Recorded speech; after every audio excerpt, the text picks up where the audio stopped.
ഞങ്ങളെ സംബന്ധിച്ചിടത്തോളം അതിനകത്തൊന്നും വലിയൊരു ആശങ്കയില്ല. കാരണം ഞങ്ങൾ വലിയ പ്രതീക്ഷയിൽ തുടക്കത്തിൽ പറഞ്ഞ അതേ ആത്മവിശ്വാസത്തോടു കൂടിയാണ് ഇന്ന് കാലത്ത് ഏകദേശം 7-7:30 മണിക്കാണ് സീൽ ചെയ്ത പെട്ടികളെല്ലാം പാലക്കാട് എത്തിച്ചേർന്നത്. വലിയ ആവേശത്തിൽ തന്നെ. കാരണം ഈ കാലത്ത് വരെ പെട്ടികളും എല്ലാം എത്തുന്നവരെ കാത്തിരുന്നു എന്ന് പറയുമ്പോൾ മുന്നണിയുടെയും പാർട്ടിയുടെയും പ്രവർത്തകർ അത്രയധികം തെരഞ്ഞെടുപ്പ് പ്രവർത്തനത്തിൽ സജീവമായിട്ട് തുടക്കം മുതൽ അത് ഫിനിഷ് ചെയ്യുന്നവരെ കൂടെ ഉണ്ടായിട്ടുണ്ട് എന്നുള്ളത് തന്നെയാണ്. അങ്ങനെയല്ല, അങ്ങനെ നമ്മൾ അത് ജനങ്ങളുടെ മനസ്സിലല്ല. ജനങ്ങൾ അവരൊരു തീരുമാനം എടുത്തിട്ടുണ്ട്. എന്തായിരുന്നാലും ഐക്യജനാധിപത്യ മുന്നണിക്കൊപ്പം തന്നെയാണ് ആലത്തൂർ പാർലമെൻറ്റ് മണ്ഡലം.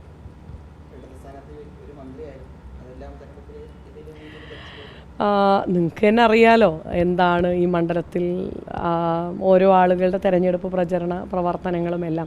ഇപ്പം എന്നെ സംബന്ധിച്ചിടത്തോളം അപ്പുറത്ത് അവരാരാണ് അല്ലെങ്കിൽ എങ്ങനെയാണ് അവരുടെ ഒരു പ്രചരണ രീതി, ഇതൊന്നും നോക്കിക്കൊണ്ടല്ല ഞങ്ങളുടെ തെരഞ്ഞെടുപ്പ് പ്രചരണത്തിൻ്റെ രീതി. അവരവിടെ ഏതെങ്കിലും അവരുടെ പ്രചരണമായിട്ട് അപ്പുറത്ത് എവിടെയെങ്കിലും ഉണ്ടാകും എന്നുള്ളതല്ലാതെ ഞങ്ങളെ സംബന്ധിച്ച് തെരഞ്ഞെടുപ്പിന് പോകുന്ന സമയത്ത് അപ്പുറത്തേക്കോ ഇപ്പുറത്തേക്കോ തിരിഞ്ഞു നോക്കി ആ സ്ഥാനാർത്ഥിയുടെ പ്രചരണം എങ്ങനെയാണ്, അവരെന്താണ് എന്നുള്ളതൊന്നും നമ്മളെ സംബന്ധിച്ചില്ല. നമുക്ക് നമ്മുടെ ലക്ഷ്യം, നമ്മുടെ പ്രവർത്തനം, നമ്മൾക്ക് എന്താണോ പാർട്ടി പറഞ്ഞിരിക്കുന്ന സ്ട്രാറ്റജി അതിലൂന്നിയിട്ടുള്ള പ്രവർത്തനമാണ്.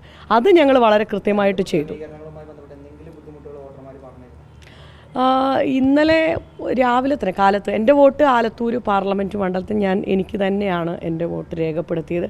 നമ്മൾ രാവിലെ ചെല്ലുമ്പോൾ തന്നെ ബീപ്പ് ശബ്ദം വരാൻ കുറച്ചൊരു കാലതാമസം, അതേപോലെ വിപാറ്റ് നമ്മൾ നോക്കാൻ എടുക്കുന്ന ഒരു സമയവും നോക്കുമ്പോൾ തന്നെ നമ്മൾ തന്നെ അപ്പം തന്നെ നമുക്ക് ചിന്തയിൽ നമുക്കുണ്ടായി. പ്രായമുള്ള ആളുകളൊക്കെ നടന്ന് വന്ന് വെയിലത്ത് നിന്ന് പെട്ടെന്ന് ഉള്ളിലേക്ക് കയറുമ്പം ഇത് കണ്ടുപിടിക്കാൻ ഉള്ള ഒരു താമസം എടുക്കും. അപ്പോൾ അതൊക്കെ ഉള്ളത് കൊണ്ട് തന്നെ അല്പം താമസം വരുമെന്നുള്ളത് നമ്മൾ ചിന്തിച്ചു. പക്ഷേ ഇന്നലെ ഉച്ചയായപ്പോഴാണ് ഇത്രയധികം ഇത് ലാഗ് ചെയ്യും എന്നുള്ളത് നമ്മൾ ഒട്ടും പ്രതീക്ഷിച്ചിട്ടുണ്ടായിരുന്നില്ല. പിന്നെ നമ്മൾ കരുതിയത് ഉദ്യോഗസ്ഥരുടെ തുടക്കത്തിലുള്ള ഒരു പ്രയാസമായിരിക്കും. അത് കുറച്ച് കഴിയുമ്പോൾ കാരണം അവരും ഇത് ആദ്യമായിട്ടായിരിക്കുമല്ലോ ചില ഉദ്യോഗസ്ഥർ ഇത്തരം സംവിധാനങ്ങളിലൊക്കെ പ്രവർത്തനത്തിൽ ഏർപ്പെടുന്നത്. പക്ഷേ പിന്നീട് അങ്ങോട്ട് വലിയ നീണ്ട നിരയാണ് പല സ്ഥലങ്ങളിലും കാണാൻ സാധിച്ചത്. രാത്രി ഏറെ വൈകി അവസാനം 10 മണിയൊക്കെ ആകുന്ന സമയത്ത് പോലും 20-25 പേര് ലൈനിൽ നിന്ന് വോട്ട് ചെയ്യുന്ന ഒരു സാഹചര്യം പലയിടത്തുണ്ട്. പ്രത്യേകിച്ച് കുന്നംകുളം പോലെയുള്ള പ്രദേശങ്ങളിൽ, ചിറ്റൂർ പോലെയുള്ള പ്രദേശങ്ങളിൽ, കിഴക്കഞ്ചേരി പോലെയുള്ള പ്രദേശങ്ങളിലൊക്കെ വ്യാപകമായിട്ട് ഒരുപാട് സമയം ചെലവഴിക്കപ്പെട്ടു എന്നുള്ളതൊരു യാഥാർത്ഥ്യമാണ്.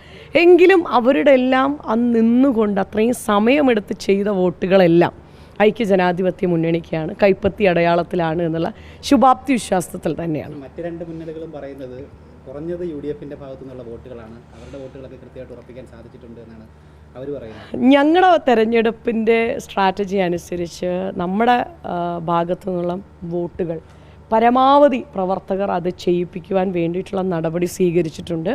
ഞങ്ങളുടെ വോട്ടുകളൊന്നും എവിടെയും കുറഞ്ഞിട്ടില്ല എന്നുള്ളതാണ്. അപ്പോൾ നമുക്ക് ഒരു കൃത്യമായിട്ട് കണക്കെടുക്കണമെങ്കിൽ ഇപ്പോൾ ഉച്ചയ്ക്ക് ശേഷമാണ് മീറ്റിംഗ് വിളിച്ചത്. കാരണം ഇന്ന് കാലത്ത് വരെ ഇന്നലെയൊക്കെ ഭക്ഷണം കഴിക്കാതിരിക്കുന്ന പ്രവർത്തകർ, ഊണും ഉറക്കവും ഇല്ലാതിരിക്കുന്ന പ്രവർത്തകരല്ല. അപ്പോൾ അതുകൊണ്ട് ഉച്ചയ്ക്ക് ശേഷം നമുക്കൊരു കണക്ക് കിട്ടുള്ളൂ. പക്ഷേ ഐക്യജനാധിപത്യ മുന്നണിക്കൊപ്പം ചേർന്ന് നിന്ന വോട്ടർമാരാണ് വന്ന് വോട്ട് ചെയ്തത് എന്നുള്ളത് തന്നെയാണ് നമ്മുടെ വിശ്വാസം. പോളിംഗ് ശതമാനം കുറയാൻ കാരണം നിങ്ങളുടെ ഒരു വിലയിരുത്തൽ എന്താണ്?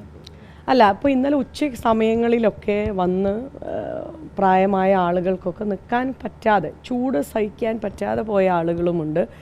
അതേപോലെ തന്നെ ഭക്ഷണം വലിയൊരു പ്രയാസമാണല്ലോ. ആ പ്രദേശങ്ങളിലൊന്നും അങ്ങനെ ഭക്ഷണമൊന്നും കിട്ടുന്നൊരു സാഹചര്യമല്ല.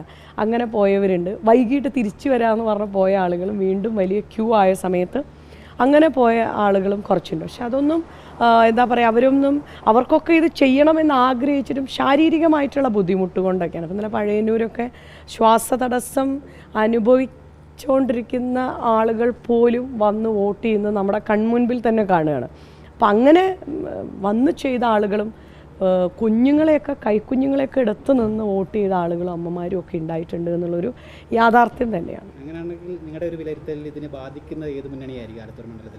കാരണം ഐക്യജനാധിപത്യ മുന്നണിയെ സംബന്ധിച്ചിടത്തോളം അത്തരത്തിലൊരു ആശങ്കയില്ല എന്നുള്ളത് എടുത്തു പറയുവാൻ സാധിക്കും. അത് നമ്മൾ പറയേണ്ടതല്ല. നമ്മളെ സംബന്ധിച്ച് നമ്മുടെ വോട്ടുകളെല്ലാം ചെയ്തിട്ടുണ്ട്. നമ്മൾക്ക് കിട്ടേണ്ട വോട്ടുകളും നമ്മളെ പിന്തുണയ്ക്കുന്ന ആളുകളും എല്ലാം പരമാവധി വോട്ടുകൾ ചെയ്തിട്ടുണ്ട് എന്നുള്ളത് നമുക്ക് ബോധ്യമുള്ളതാണ്.